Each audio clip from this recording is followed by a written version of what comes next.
정부의 계산이 또 틀렸습니다. 정부도 일반 가정처럼 얼마가 들어올 테니 얼마를 어떻게 써야지 하고 돈을 쓰는데 올해 거칠 국세 수입을 다시 계산해 봤더니 당초 예측치보다 무려 59조 원이 덜 거칠 것으로 예상이 됐거든요. 벌써 3년째 세수 예측 실패. 결국 나라 살림은 더 빠듯해지게 생겼습니다. 안병욱 기자가 보도합니다.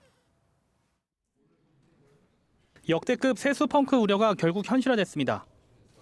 정부는 올해 국세 수입을 다시 추계한 결과 작년 예산안 발표 때보다 59조 1천억 원 부족한 341조 4천억 원으로 예상됐다고 밝혔습니다.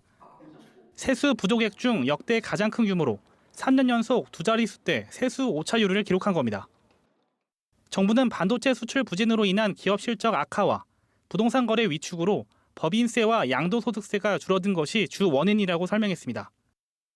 작년 4, 4분기 이후 금년 상반기까지의 대내외 경제 여건의 급격한 악화로 인한 기업 영업이익의 급감, 자산시장 위축 등에 기인합니다.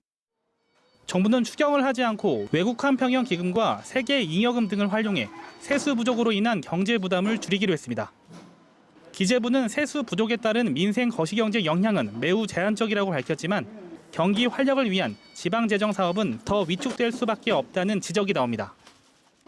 이번 세수 감소에 따라 지방교부세는 11조 6천이 줄어듭니다. 이에 따라 법인세 인하 등 부자 감세 논란도 다시 불거질 것으로 보입니다.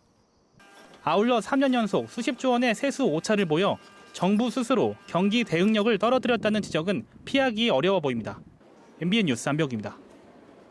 안녕하세요. 김주하입니다.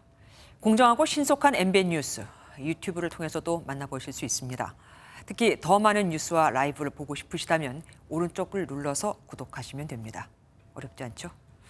빠르고 정확한 뉴스로 계속 찾아뵙겠습니다. MBN 뉴스를 시청해 주신 여러분 고맙습니다.